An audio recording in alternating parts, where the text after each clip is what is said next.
सभी दोस्तों को जय हिंद, प्यार भरा नमस्कार। और मैं लेकर आ चुका हूं आज के, आप सभी ने दिया होगा मेरे दोस्त, अगर आप सभी पेपर दे के आए हो 27 दिसंबर का फर्स्ट शिफ्ट का, यानी आरआरबी टेक्नीशियन का आपने पेपर दिया होगा मेरे दोस्त। आरआरबी, ठीक है ना दोस्त, आरआरबी, ठीक है ना, आरआरबी आपने टेक्नीशियन का पेपर दिया है आज। तो 27 दिसंबर का जो फर्स्ट शिफ्ट का पेपर पूछा गया है, और बताने वाले जो दो बच्चे हैं उनका नाम है राजेश और नीलेश। अगर आप भी, आपका पेपर है तो आप मेरे को कमेंट करके बता सकते हो सर ये क्वेश्चन पूछा गया है, जिससे कि जो आपके मित्र हैं मेरे दोस्त, जिनका भी एग्जाम बाकी है, उनके लिए ये हेल्पफुल साबित हो सकता है। किस टाइप का पेपर पूछा जा रहा है, किस टाइप के क्वेश्चन हमारे एग्जाम में आ रहे हैं। तो मेरे भाई आज का फर्स्ट क्वेश्चन हम डिस्कस करेंगे, जल्दी से लाइक शेयर सब्सक्राइब भी कर ले, ठीक है ना। तो एक क्वेश्चन बना है कि समाजवादी अर्थव्यवस्था का जनक किसे माना जाता है। बात हो रही है दोस्त समाजवादी की। तो यहां से जो आपसे क्वेश्चन बना था कार्ल मार्क्स, ठीक है ना, यहां से आपका ये उत्तर बन जाता है दोस्त। एक क्वेश्चन आपसे ये बना है, भारतीय अर्थव्यवस्था में उदासीकरण का अग्रदूत किसे कहा जाता है। ठीक है दोस्त, इनसे एक क्वेश्चन और बनेगा, वो भी आपको ध्यान रखना है।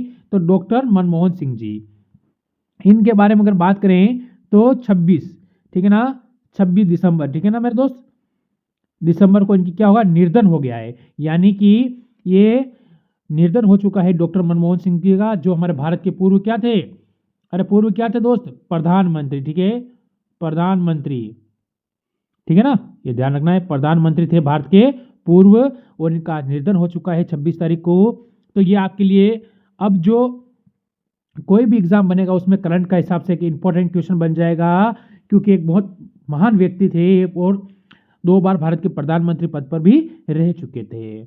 अब अगले क्वेश्चन की ओर बढ़ेंगे मेरे दोस्त। तो हमसे अगला क्वेश्चन ये पूछा गया है, देखिए, दीपक पारेख समिति किस लिए गठित की गई थी, यानी ये किसके लिए गठित की गई थी, ये हमसे पूछा गया था, ठीक है ना। तो ये क्वेश्चन हमसे पूछा गया है मेरे मित्र। हाँ, क्लास आपके लिए थोड़ी 5-15 मिनट लेट आई, क्योंकि जो बच्चों ने बताया एग्जाम देकर बाहर निकले, फिर उन्होंने मेरे को मैसेज किया, उसके बाद में एक क्वेश्चन मैंने टाइप किया और फिर मैं लेकर आया हूँ। तो अवसंरचना के विकास और वित्तीय सुझाव के लिए, ठीक है ना, ये दोस्त अच्छा क्वेश्चन है, अच्छा उत्तर है, याद रख लेना, वापस आगामी एग्जाम में बनने लायक क्वेश्चन है, ठीक है ना, ये आपको ध्यान रख लेना मेरे भाई, एक अच्छे क्वेश्चन आपसे पूछे गए थे।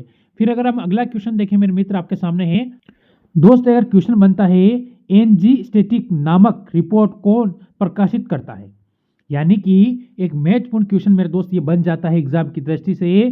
तो इसका जो उत्तर लिखा होगा आप सभी दोस्तों ने, केंद्रीय सांख्यिकी संगठन ने, केंद्रीय सांख्यिकी संगठन ने ये करता है, जिसे बोलते हैं सीएसओ।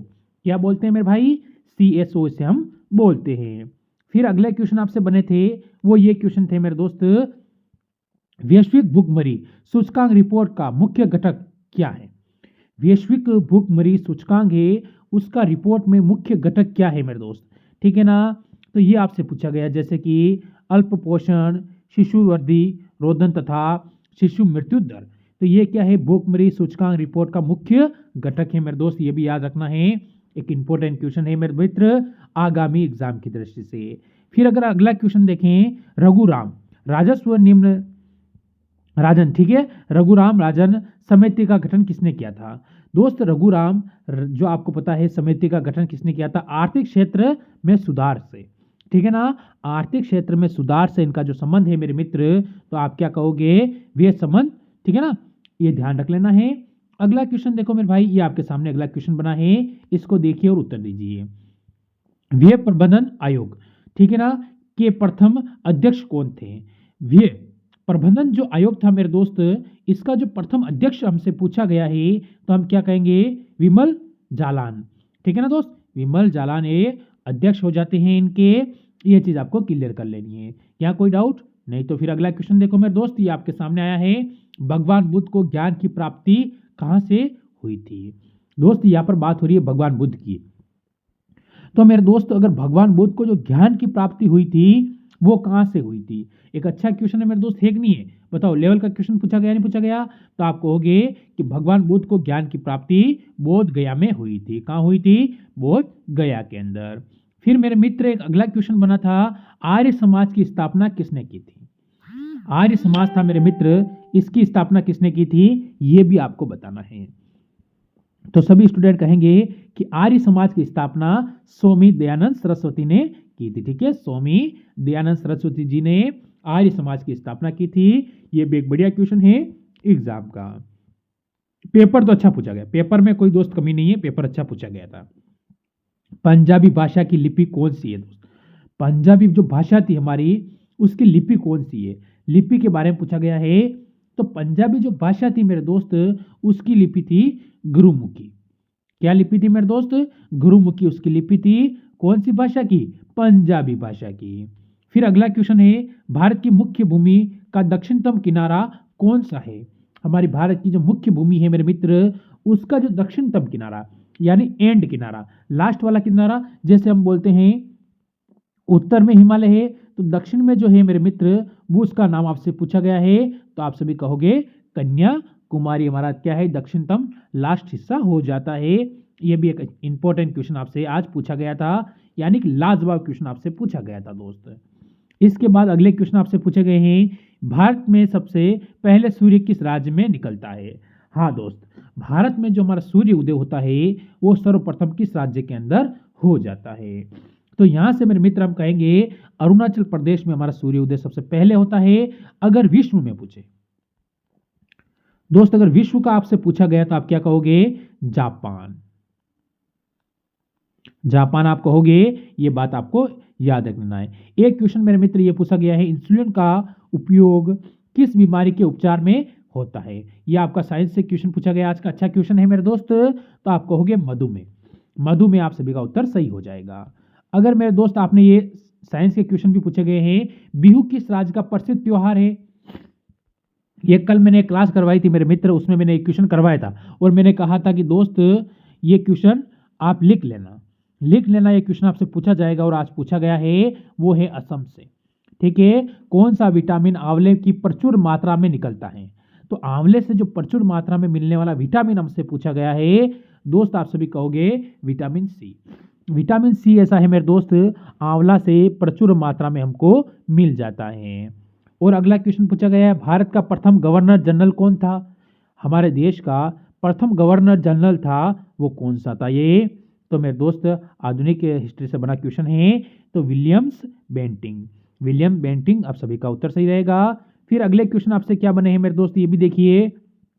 जो जो क्वेश्चन मेरे को बच्चों ने बताए हैं वही लेके आया हूं मेरे दोस्त, बाकी कोई क्वेश्चन मैंने लाया हूं, टेंशन लेने की आपको जरूरत नहीं है। ठीक है ना मेरे दोस्त। अगला क्वेश्चन देखो, ये आपके सामने है, देखिए। पिछड़े देशों के लिए रोलिंग प्लान का सुझाव किसने दिया था? पिछड़े देश हैं, उनके लिए रोलिंग जो प्लान होता है उसका सुझाव किसने दिया था? तो नाम क्या था? Gunnar middle. ठीक है ना। आपने मेरे हिसाब से 99% बच्चों ने इस क्वेश्चन को गलत ही किया होगा। ठीक है ना, ये ध्यान रखना है, अब गलत नहीं करना है अगर आपसे आगे कोई भी एग्जाम में पूछा जाए तो। ठीक है, आगे बढ़ो। ये क्वेश्चन तो राज्य राष्ट्रीय लैंड यूज बोर्ड तथा नेशनल लैंड, ठीक है ना, रिसोर्स कनेक्शन, ठीक है ना, कन्वर्शन एंड आपको ध्यान रखना है डेवलपमेंट पेमेंट कमीशन, ठीक है ना, मुख्य रूप से किस कार्यों के लिए गठित किया गया? तो ये कौन से कार्यों के लिए गठित किया गया है, ये हमसे पूछा गया था। तो दोस्त यहाँ से हमें थोड़ा सा ऊपर लेना पड़ेगा। तो हम अगर यहाँ पर बात करें इसके उत्तर की, तो इसका उत्तर होता है मेरे दोस्त खेती योग्य भूमि की पहचान एवं उनके विकास के लिए, यानी जो किसानों के लिए किन्हीं अन्य जो खेती युक्त भूमि है जहाँ पर किसान कार्य करते हैं उसकी पहचान के लिए किया जाता है। अगला क्वेश्चन है, ई चौपाल नामक ग्रामीण मिलन तंत्र, ठीक है ना, किसने प्रारंभ किया था? तो ये इसको प्रारंभ करने वाले का नाम क्या था, ये आपको बताना है दोस्त। तो अंतर्राष्ट्रीय व्यापार केंद्र जिसे बोलते हैं ITC, अंतर्राष्ट्रीय व्यापार केंद्र, और उसे हम बोलते हैं ITC। फिर एक और क्वेश्चन आपसे ये बने हैं दोस्त, ये क्वेश्चन भी अच्छे हैं, बड़े बड़े क्वेश्चन हैं। हाँ यार, बड़े बने तो बड़े ही लेके आऊंगा, छोटे कहाँ से लेके आऊंगा। तो देखो, भारत सरकार ने किस मंत्रालय के अंतर्गत राष्ट्रीय विकलांग वित्त निगम की स्थापना की थी? तो विकलांग वित्त निगम की जो स्थापना हुई थी वो सामाजिक न्याय एवं अधिकांश मंत्रालय, ठीक है ना, सामाजिक न्याय और अधिकांश मंत्रालय द्वारा की गई थी। ये भी आपको याद होना चाहिए। अगला क्वेश्चन है, भारत में बागानों पर काम करने के लिए स्थित की जांच के लिए किस वर्ष में रॉयल कमीशन ऑन लेबर स्थापित की गई थी मेरे दोस्त? ठीक है ना, हाँ, हिटलिंग कमीशन, ठीक है ना। तो हिटली कमीशन मेरे दोस्त बात हो रही है, वो हुई थी 1929 के अंदर, ठीक है ना, 1929 के अंदर हो जाती है। फिर अगला क्वेश्चन मेरे मित्र आपके सामने, 2 क्वेश्चन और हैं आज के, ये भी देख लो आप क्या पूछे गए थे, ठीक है ना। यूएनसीटीएडी के गठन का मुख्य उद्देश्य क्या था? दोस्त आर्थिक उन्नति। इसका जो गठन हुआ था उसका मुख्य उद्देश्य था आर्थिक उन्नति। और भारत के सर्वाधिक विदेशी मुद्रा पर खर्च होता है, ठीक है ना। तो भारत का जो सर्वाधिक विदेशी मुद्रा पर जो खर्च होता है वो होता है ईंधन तेल आयात के लिए। जो ईंधन का तेल होता है वो आयात करते हैं हम। आयात करना यानी लेना और निर्यात करना यानी देना होता है। तो मेरे मित्र आज के पूछे गए टॉप क्वेश्चन में आपके सामने लेकर आया हूँ। सेशन अच्छा लगे तो लाइक शेयर सब्सक्राइब करना अपने YouTube channel all exam class को, और हमारे साथ में नहीं जुड़ना नहीं भूलेंगे। तो भाई अच्छा लगा है तो सभी दोस्तों ने सब्सक्राइब कर लिया, बहुत बहुत धन्यवाद। मिलते हैं सेकंड शिफ्ट में किस टाइप के क्वेश्चन पूछे जाएंगे 27 दिसंबर के, ठीक है दोस्त। चलो सभी दोस्तों को जय हिंद, जय भारत और वंदे मातरम।